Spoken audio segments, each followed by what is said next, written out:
Hey, what's up? This is Jeremy, founder of QuickMail.io. And this is Jack from Emails That Sell. Episode 4, and today we are going to do a teardown on a cold email that Jack received last month. That's right. This cold email is brought to you by Skillshare. It's a place that you can share your knowledge and get paid for what you know. They're the ones who reached out to me with this cold email, and we're going to go through it shortly. Yeah, and this is not to bash anyone. We're here to learn. We changed the sender's name, but we left the company open so to provide some context to understand the email. And kudos to the Skillshare team, before we get any further, because they did a lot of things right with this email that, a lot of outbound campaigns miss out on. And Jack and I have a system for grading cold emails. This is by no means an F. And in fact, we picked it because it was actually a pretty good email compared to the rest of the cold email we usually get. And Jack, tell us what's the grading scale we're looking at here. Yeah, so the grading scale is A through F. If you send an A message, for Jeremy and I, that means whoever gets that message is going to be excited. Recipients are going to go out of their way to reply to it. An A message will get people who 99% of the time ignore cold emails to hit that reply button. B is still a really good email, but instead of excited, they're just interested. So that email stands out in a crowded inbox. It's worth replying to. C means that it's a neutral message. You might get some replies, but a lot of people won't get excited about it. You also probably won't get flagged as a spammer. If you send a D or an F email, you're going to annoy whoever is receiving that message. It's on target. It's not relevant. It's just annoying. And for an F message, this is probably an email that won't even inbox because it's caught by a spam filter. And, heaven forbid it goes into somebody's inbox. They're going to smash that flag as spam button really quickly and wish they never received it. Awesome. You ready to go? Yeah, let's go for it. Okay, great. By the way, we're not going to read you this email word for word. If you want to see the full version as well as our final rewrite, head to podcast.quickmail.io and search for episode 4 show notes, podcast.quickmail.io. And just before we start tearing down this email and offering our feedback, keep this in mind. We don't know how this email is performing. In fact, though it's not likely, it could be just crushing it for all we know. But based on experience, it could be a lot better. At least it could have done a much better job of getting me, the email recipient in this case, excited to hit reply. So here's how we would improve this email. Yeah, so we look at multiple sections, and the first section we will be looking at is the subject line. The subject line says marketing collaboration with Skillshares, ? What do you make of that, Jack? Right off the bat, not bad. It's interesting, conversational. They threw in, the word collaboration, which means I might somehow benefit from this. Also, it doesn't appear salesy. So, there's no internet marketing copy in the subject line, which is great. But one thing I dinged them on was they capitalized the first letter of each word, which it's a small indicator that there's a chance this is a marketing message, just because if I'm sending an email to a colleague, I'm likely not going to capitalize each word like this email did. Yeah, fair point. For me, I would say there's a plus on the length. It's actually, not like a super long subject line. The minus will be what Skillshare. If I have no idea what Skillshare is, then you're just wasted one word. It's not adding any value, any benefit for me. And the second thing is marketing collaboration. It's a bit too vague and it doesn't really mean much. Are we talking about like guest blogging? Are we talking about like backlink sharing? Are we talking about joint venture? I'm not quite sure what it is on. So a little bit too vague on that one. But overall, not too bad. How much did we give? How much did we grade this subject section? Yeah, the subject earned a B+ from Jeremy and I. Not bad. Next section we look at is the format, which basically means how does the email look like? Right. So at first glance, you can tell that it's not formally written, which is a plus. They didn't start off with dear sir or madam. In fact, everything is conversational except for the unsubscribe link at the bottom of the message. They basically stuck a hyperlink that said, please don't email me again, without punctuation, or it doesn't flow from the email body, and it's clearly just stuck in there. And there's much more elegant ways to include an unsubscribe link in a message. They could have put it in a PS or got a little bit more creative with that. So I marked them down for that. Yeah, on a plus side, it can be considered plain text. It's not like your typical newsletter HTML with big tables and images, so that was good. There are too many links though, and when you have links, then it takes people focus away, especially when they're in the middle of the email. And it's just too long. It's 10 sentences, and it may be more than I'm ready to commit from a stranger at that point. My tip would be to break it into multiple messages, 2, 3, so it's easier to read for me and digest when I have little time or little trust in a stranger. So how much did we give the format? Yeah, the format earned a C+ from us, which is neutral plus. Next section is intro. How good are they at getting my attention so I can read the rest of the email? Do you want to start? Yeah, so the intro needs to answer one important question, which is, why me? Why did they single me out and send me this message? So at first, it appeared they did a really great job of answering this. They said, I came across your website, and that told me that they were about to launch into, what about my website got them to, decide to reach out today. However, they followed that up with, and I was really impressed with your experience. So anyone who checks out my website, that's not a comment that it'll leave you with. Now, if they would have said, I checked out your LinkedIn profile or saw you on Clarity, yeah, that would make a lot more sense. But because they, just came about it really broad, it appeared that they just sort of threw this in and were not being truthful. So this intro left me annoyed. Yeah, and before that, the first line is actually, I'm Kevin, head of teacher operation here at Skillshare. And, when you send an email, people can see who it's from. And if they want to have more information, usually they read your signature. So there's no need really at this stage to really hammer a third time who you are and actually start with that. It doesn't really add any value. Yeah. So how much did we give the intro? Yeah, for the intro, they missed the boat. We gave them a D+, one of their lowest scoring sections here. Next section is the value section, which is, quite simply what's in it for me. What did you pick up on, Jack? Right. So lucky for Skillshare, they've got actually a tons of value to bring to the table. So for example, something they led off with, that was a really good value add statement. They said, top teachers earned up to $40K a year and have over 25,000 followers. And that's clearly a massive benefit to anyone who can achieve that. But I think they buried their value statements on top of one another.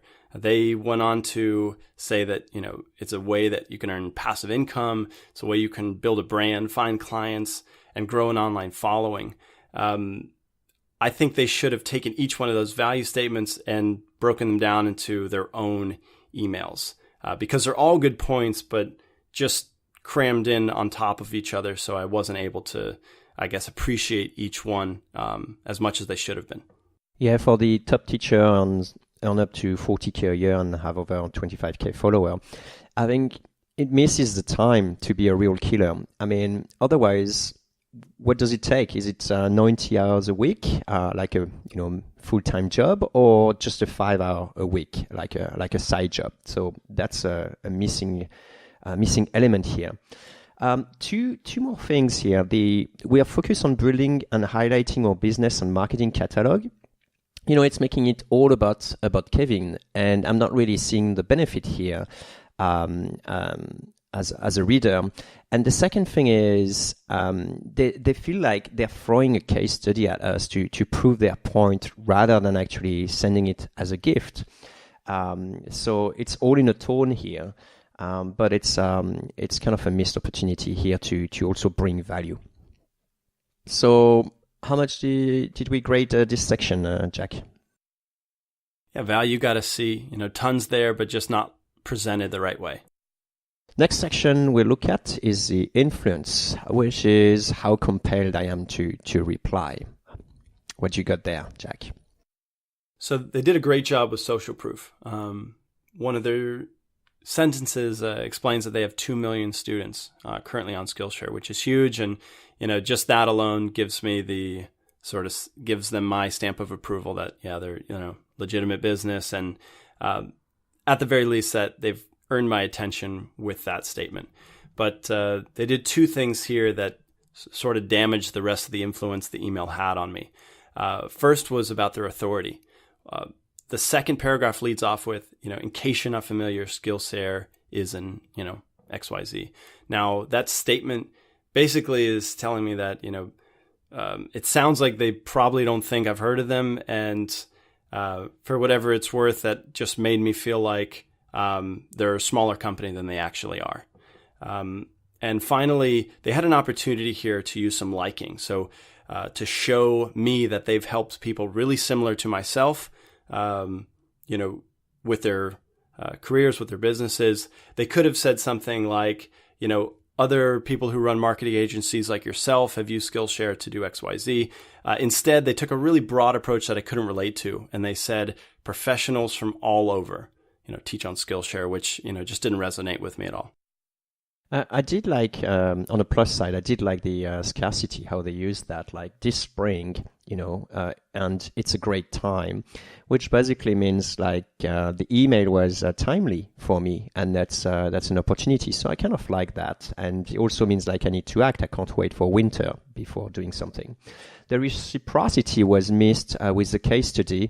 Instead of using it as a gift, and then I will feel obliged to, reply or do something, they make it look like they're doing me a favor to throw a case study at me. So it kind of like totally failed the boat on that one. And the commitment and consistency was simply not used, which is okay too, but it's a missed opportunity as well. They could have said things like, hey, I saw that you already are on clarity.fm. How would you feel about, applying your expertise with Skillshare? So overall, not impressed. How much did we give that section, Jack? Yeah, not so hot. They earned a D+ from us for the influence section. Right. So let's see the CTA section if they do any better. The CTA is call to action. And it just means what should I do now as a reader? And the call to action was, would teaching on Skillshare be something you might be interested in? ? So right away, I read that call to action and I see that they've missed an opportunity here because they've led with their feature instead of the benefit. So teaching on Skillshare is just a feature. That in itself doesn't get me excited or provide any real value. However, the benefit behind that is really kind of interesting. They could have worded it so that it says, are you looking to grow your influence in the cold email space this year? That's switching out the feature for a benefit, and that call to action would likely be a lot more exciting to reply to than the one that's currently there. 2 pluses. The first one is conversational, so that's always a good thing. And the second plus is it's actually a pretty low commitment. I like that. That probably means like a lot of replies. There's no phone call, no long answer to give, just a yes or no should do it. There's no time, no meeting, no appointments, anything like that. So that was pretty good and pretty positive on my end. Overall, how much did we grade the CTA? Yeah, not bad. It got a B- from us. Not bad. Our last section we look at is the deliverability. Basically, did they see my email? Did it end up in the inbox? Did it, Jack? Yeah, so it did end up in my inbox, and that's a clear plus right there. But two things stood out to me that they could have improved on. First, they're using their own domain, the Skillshare house domain. And if they get hit by a blacklist or enough people flag them as spam, there's a chance that even internally it would be hard to send a message from their Skillshare domain. So, marked them down for that. And finally, they sent this cold email to my Gmail account, my personal email, which is not good. If you do that enough times, you're almost guaranteed to be flagged as spammer, and your inbox, your emails just won't inbox properly. So, though they inboxed this time, a couple things they could have done to improve it. Yeah, there's a few things I could pin them for as well. They're using image open tracking on the first touch, and I think they get away with that. So basically, open tracking means there's a small pixel that is added, like an image, invisible image. And I think they get away with it because their email is pretty long. But if they rewrite it with some of the suggestions we have, then their email will be shorter, and then the ratio between image and text will be in balance. So as a general rule, I wouldn't actually put the image tracking, open tracking on the first touch. The second thing is they have 3 links, and usually the more links you have, the less chances you have of finishing the inbox. So keep it simple, minimum links better. On the plus side, the SPF and DKIM, which are technical stuff, were actually good, and they were not in a blacklist, so that's good. And they did something pretty good too, which is the unsubscribe was part of the header as well, which means usually they honor their unsubscription. Otherwise, Gmail will remove that from the header. So overall, how much did we give it? They almost earned an A. They got a B-, but since they didn't create a separate domain to send these cold emails, they lost out on their A rating for this. Yeah, fair point. Any other things that so that's it for the section. Any other thing we didn't mention there? Yeah, so I got this cold email a couple months ago, and I've yet to receive a follow-up, even though I didn't reply to it. So that alone is probably, one of the biggest areas for improvement that they could make on this campaign. It's just simply following up on people who haven't gotten back to them yet. So what was the final grade we gave to this email? Yeah, so this is a C email, which, it's average. Some people might reply to it, but there's clearly some room for improvement.